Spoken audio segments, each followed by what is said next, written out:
Welcome you all to this cryo-EM course. Last class we discussed about what is important for cryo-EM and negative staining TEM data collection, and we only discuss about the protein sample or DNA protein or RNA protein or protein lipid complexes. Later on we will discuss about how to prepare sample for bacterial or cell samples. Now we will go to the next step. That last class also I mentioned that we need affinity purification, or we need ion exchange chromatography or size exclusion chromatography or gel filtration. Let us take a look that how we can do those purifications. So, first those are the basic steps. We already know that what we should do at the beginning. If you look at this slide, you can see it that okay, those are the basic steps for structural characterization of any biological macromolecules. So, first step is the cloning, and then second step is the expression test or overexpression. When we have the overexpression, we have to purify our protein. Why the purification is so important? Because when we will overexpress our protein will be overexpressed, but same time there will be our desired protein, as well as there will be a lot of other proteins from the cell or from the bacteria. So, if we do not isolate our protein properly, what will happen in the TEM images, we can see all the proteins together. So, there our required protein will be there, as well as some bacterial protein will be there, and from there it will be very difficult to isolate our required protein, right. So, that is the reason we need some purification protocol, and that purification protocol I mentioned three basic purification protocol. One is SSP, one is affinity purification, then ion exchange purification, and then gel filtration or SEC. When you will have those, we will go for quality check, that concentration and how homogeneous my protein sample is. If in this quality checking, if the sample is not very good, that means if there is a lot of contamination when I purified my protein, if the purification is not good, or there are some other proteins is attached with my protein and it is eluting at same position, then it will be a problem. So, that time we have to go back and we have to optimize this purification steps.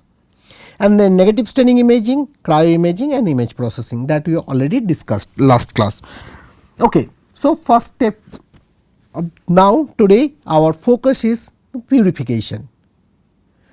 So, let us take a look how we can do this purification. As I mentioned previously, that we are going to study the affinity purification, affinity chromatography. So, how we can study this affinity chromatography?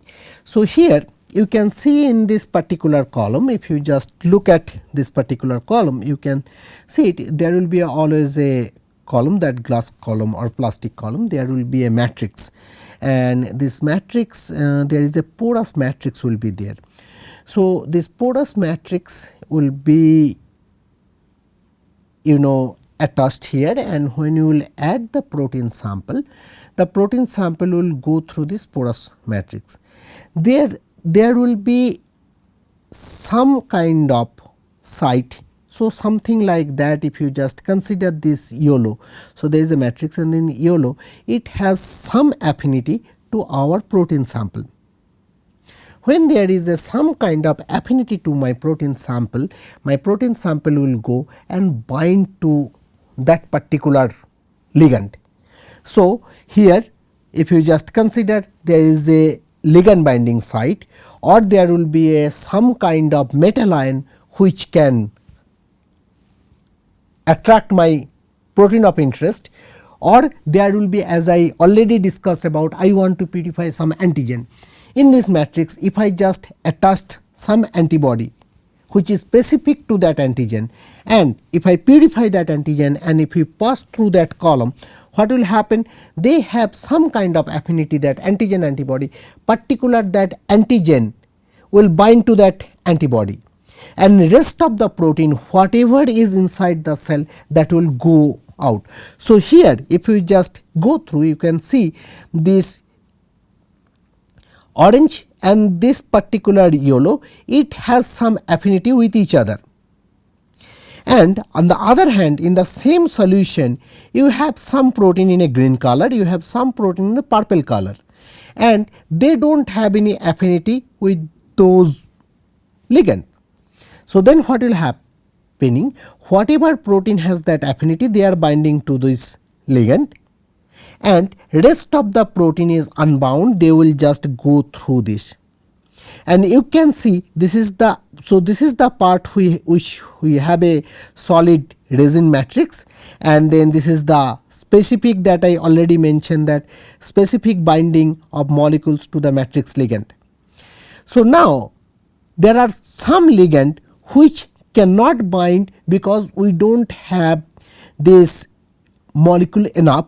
So, unbound, this orange is my protein of interest, but there is not sufficient binding ligand, and that is the reason they are also eluting. So, that is the reason I told sometime you will lose your own protein also during the purification. That is the reason it is better for a go for a large culture. Now, those are unbound protein, this green and then purple, and those macromolecule will elute at beginning, and only my protein of interest will bind here. In the later stage, if we just use particular that ligand and then pass through this one, there will be a competition of this particular matrix with that ligand and this molecule, and then finally they will just detach those molecule and you can get our purified protein. Okay. So, let us take a look, how that is. I am giving an exact example which will help us to understand how we can utilize this protein. Okay. So, there is a one condition, it is called, first I will give that example and then we will come back to other affinity purification.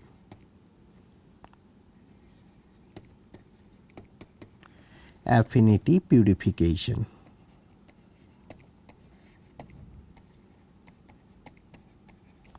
So, how we are going to do this affinity purification? So, here one common example I will give, that nickel NTA purification. What is this nickel NTA purification for? So, here this is the matrix where you can see some kind of agarose, it is packed in the column, and then there is a nickel ion. So, from this one you understand that there is a some kind of affinity between this nickel and the protein, right. So, when that is the reason we are talking about the cloning also, there is a way that if you have a protein of interest to something like that, you have a protein, it has a N terminal and C terminal, sometime in N terminal or sometime in C terminal, what you can add? You can add 6 histidine. So, it is a histidine tag, it may be C terminal, it may be N terminal, any terminal. So, when you have histidine, if you just remember that histidine structure, what is the histidine structure? So, it is better, we cannot go through each and every biochemical step here, because this course is electron microscopy course and cryo-electron microscopy course, but it is good to remember the structure of the different amino acids, because whenever we will go for cryo-EM study and we will talk about little bit about the model building and fitting of the different protein structure, that time those amino acid structure will be very important. So, if you remember the basic biochemistry, what do we have in the any protein? We have this kind of thing, we have a parallel beta strand, or we may have a anti-parallel beta strand. So, we can consider that we may have an antiparallel beta strand, or we may have helical structure. And now there are different types of helixes possible, that 310 helix or that I plus 4 different helix is possible. And there, whenever there is a helical structure or the beta strand structure, there are different types of interactions are possible. Those interaction will be hydrophobic interaction or hydrogen bond formation or electrostatic interaction or covalent interaction. Covalent interaction is only possible when there is a cysteine residue, because it can form a disulfide bonding. Now, here we are interested about only histidine acid, because we tagged our protein with 6 histidine. Sometime we can use the 10 histidine also at the one of the end of that protein. Why we are interested? If we know the structure of the histidine, it will help us to explain what do we have. So, generally histidine structure, we have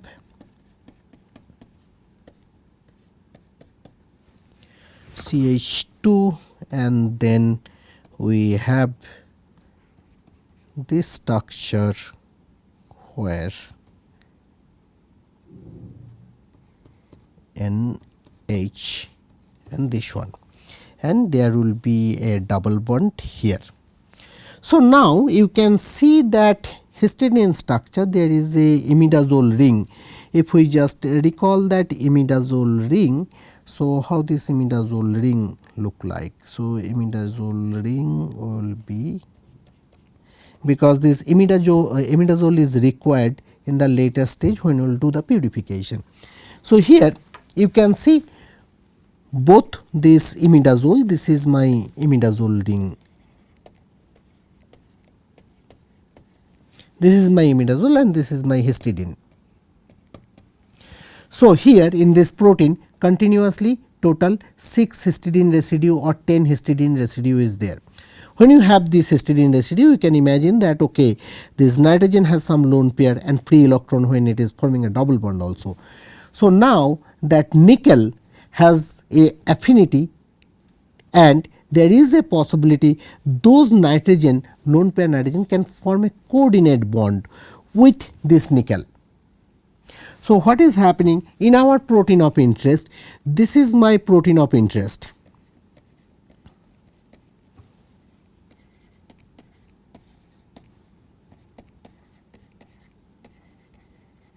So, this is my protein of interest. I attached a extra 6 histidine or 10 histidine, and then I am getting this protein. When this protein we purified, this is my column. If I just go to the next page, here what do we have? We have a column here and we have the resin, and it will be light blue color. So, light blue color because of this nickel, and there is a nickel NTA, main matrix is NTA and then nickel is also there. Now, when my protein of mixture, if you just consider that okay, my protein, so it is a mixture of protein. So, it is not a single protein, all of them together. So, I am just incorporating all of them together here. So, then what will happen? All these blue, red. So, you just consider that those are the nickel beads here, here, here. Now, so there is a blue dots all over, that blue dots will come, they cannot interact because there is no histidine tag. Only this red, you can consider that these red molecules we have histidine tag. This is my required protein, this red one. So, then in the solution this pink, blue, black, everything will be there, they cannot bind, but when there is a histidine tag, this red protein, if this red protein shape is something like that, it will go here and it will bind to this one. it will come here and it will bind to that nickel. It will come here and bind to that nickel. So, in all the cases you can see that nickel, this metal ion is interacting with the 6 histidine tag and it is forming a coordinate bond. I will show you the structure how it is forming that coordinate bond. Now, what will happen, all this unbound protein, so means that this blue protein or this pink, it will go through and in your basket you will get all these two mixture. This will be the blue and the pink and only that red will be connected there. In the next stage, so if this is your column now,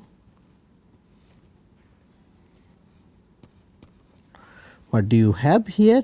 You have that nickel resin here all over and your nickel ions are there. When this red protein will go through, red protein will be binding with this one like this.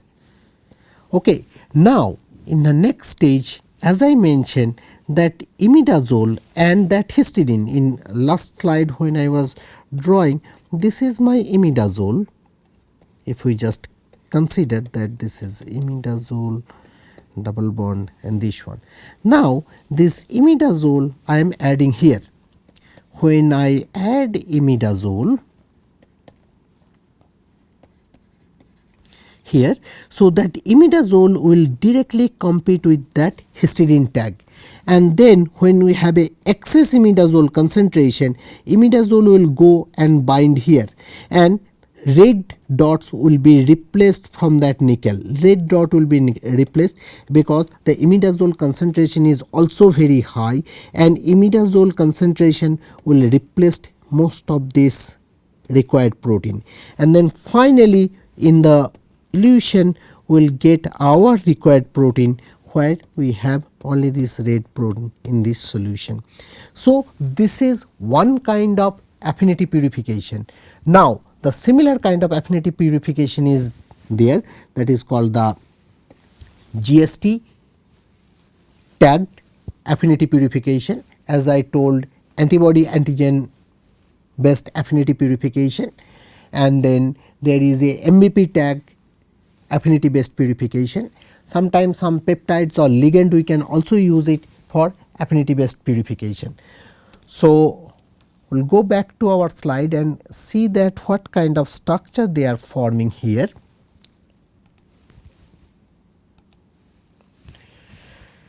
So, next step here, as I mentioned previously, that nickel, for that nickel NTA purification. So, this is the nickel NTA support where that nickel ion is binding, and now you can see this is our protein of interest where the multiple histidine is there. So, you can see total 6 histidines are there and then 2 histidines are forming a coordinate bond with the nickel. And when we are adding excess imidazole, imidazole will directly come and compete with this histidine and imidazole will interact with the nickel and this protein will elute. So, this is nickel NTA purification. Now, as I mentioned that GST, what is GST? GST is glutathione S transferase tag protein, that is a enzyme. That protein is a 25 kilodalton protein which is interactive. We just before cloning we attached this protein with the recombinant protein.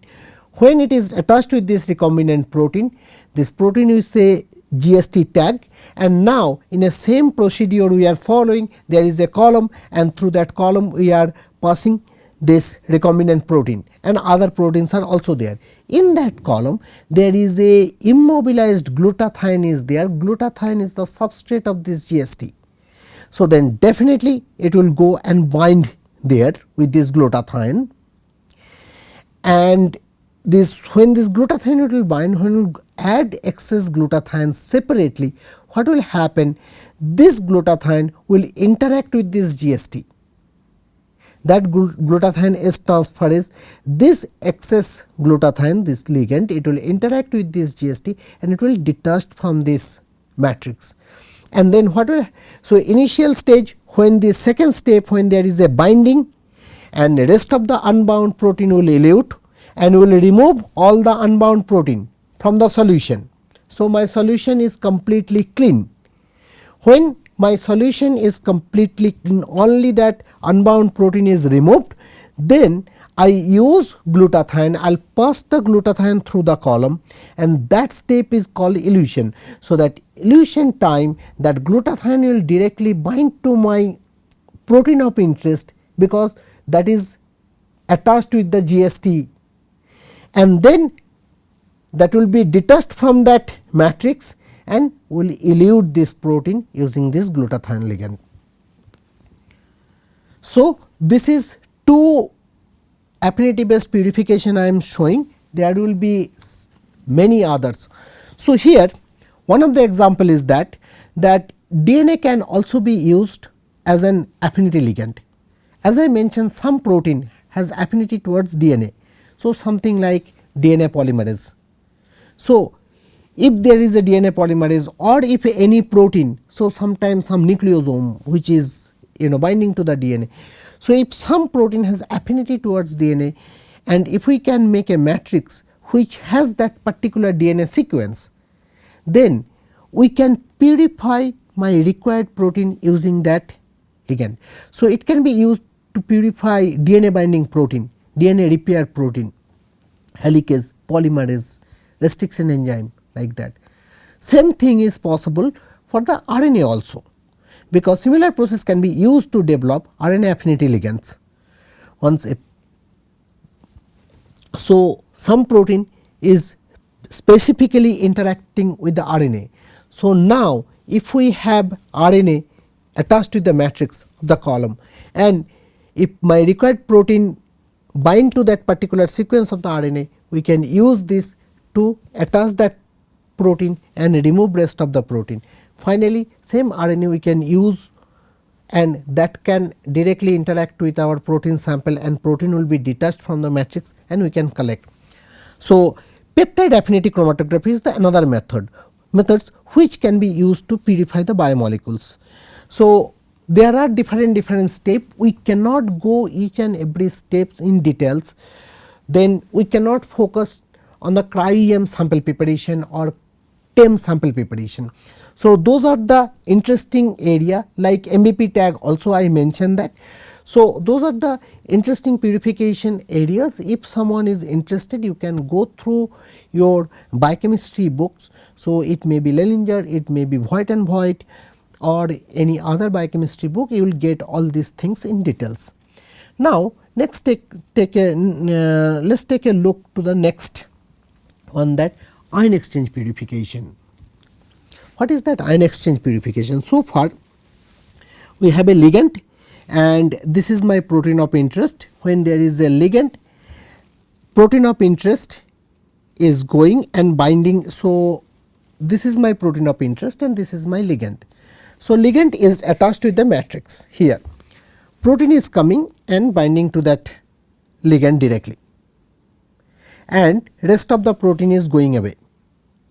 Then from outside I am adding more ligands, free ligands, then there is a competition between this particular ligand and the free ligand. Protein is open up and binding to that ligand. When protein opens up from here and binding to that ligand, protein is free and then protein is eluted. Now, there is another possibility that if you know the protein structure or DNA or RNA, you know that they have some kind of charges. So, protein based on the pH or salt, the charge may vary, but protein always have some charges. So, based on that, how many basic amino acids are there, how many acidic amino acids are there, based on that it may have some positive charge or negative charge or neutral charges. Now, if protein molecules have some charges, if we can make a column where that matrix has a different kind of charge. So, if you just consider my protein has lot of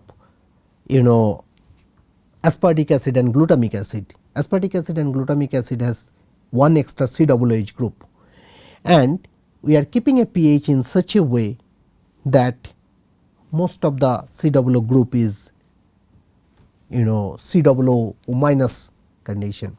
So, now if you take this protein and if my matrix has a positively charged, then what will happen, that kind of protein, if protein has a negative charge and your matrix has a positive charge, protein will go and bind to this charge interaction, or the vice versa.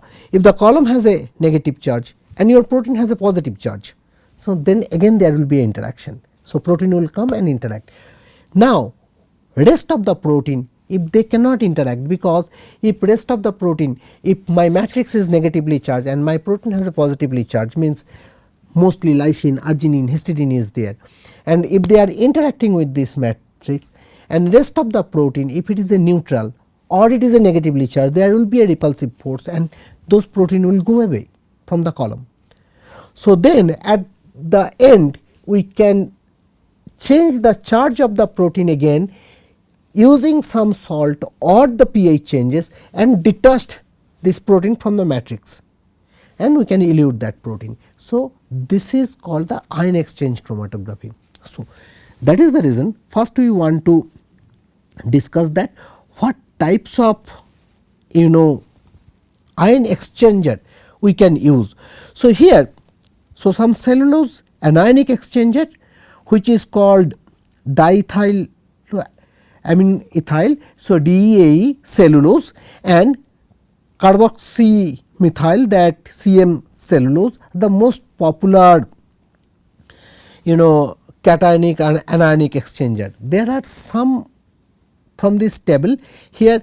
So, there are many others are there, you can go through if you are interested, or whatever is regularly used in your lab you can follow those protocols. Here I will just give a little bit idea about that this major two, that DEAE cellulose and CM cellulose. So, here the DEAE is a weakly basic nature.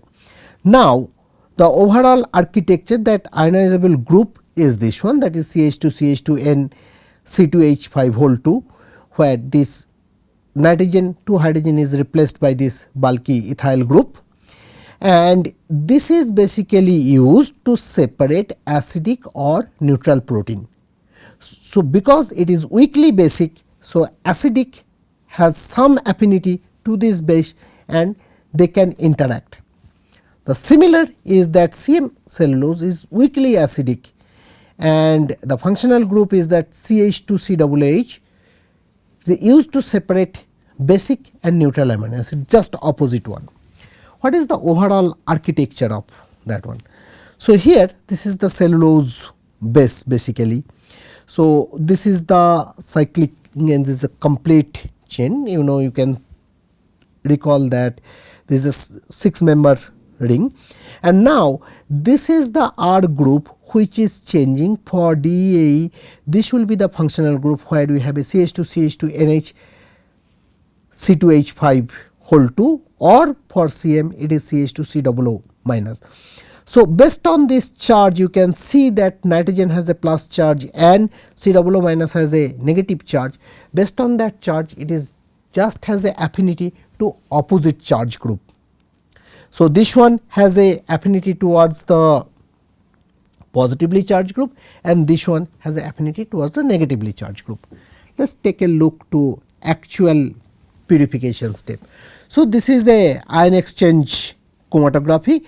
We are always using this kind of tube where this is the matrix of that chromatography column, and now I added my sample here and then sample is going through this cellulose.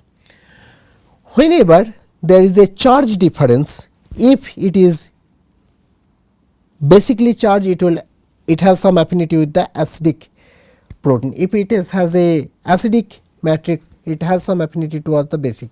So, whenever, as I mentioned, whenever the sample is going, if there is no affinity, if there is a plus and minus affinity, those protein will go and attached and rest of the protein will go away. So, if you look at this slide, what you can see that protein is going through this one, and when this protein is going through, there is no salt or no pH change, and whatever protein is not binding, that eluted at first. Initially those we are collecting the buffer. Then if there is no affinity of this red protein, and that protein eluted first.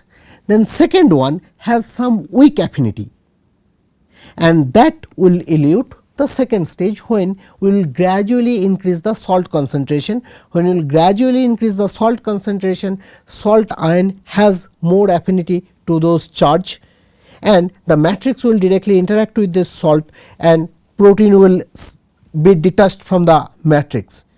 From the stationary matrix, it will be detached from that, and then we can get that our required protein. So, from this one you can see we are separating a weakly binding protein, and then next step where it is a strong binding, there is a weak base and weak acid, and there is some kind of interaction, but that interaction is very stable. So, stationary phase, that protein is binding to that matrix tightly here, and then we need a higher salt concentration to break that interaction between the matrix and our protein. So, that high salt concentration, our required protein will elute, and our required protein, when it will elute, you can see that if you just try to plot that sample elution. So, this will be the elution volume or the fraction, what fraction we are collecting, and this will be the absorbance or protein concentration.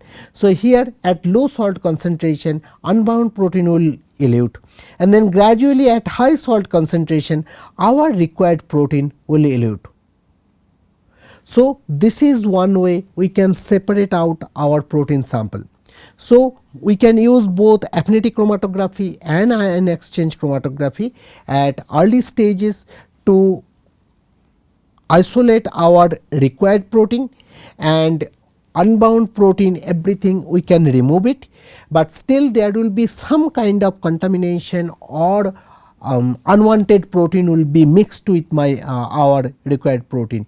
So, that is the reason it will be better to go for one more step purification, and that is the reason last class I also discussed that two step purification is very important.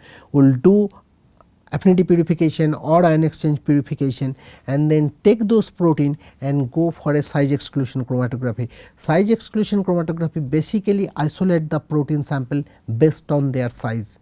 So, that we are going to discuss in the next class, and when we will complete that complete purification stage, we will take that protein sample and go for 3-dimensional structure. When we will get our protein, we can go and start imaging our sample and check the concentration, and as well as we can find out how homogeneous our samples are. So, I will finish it today here. Thank you all for your attention.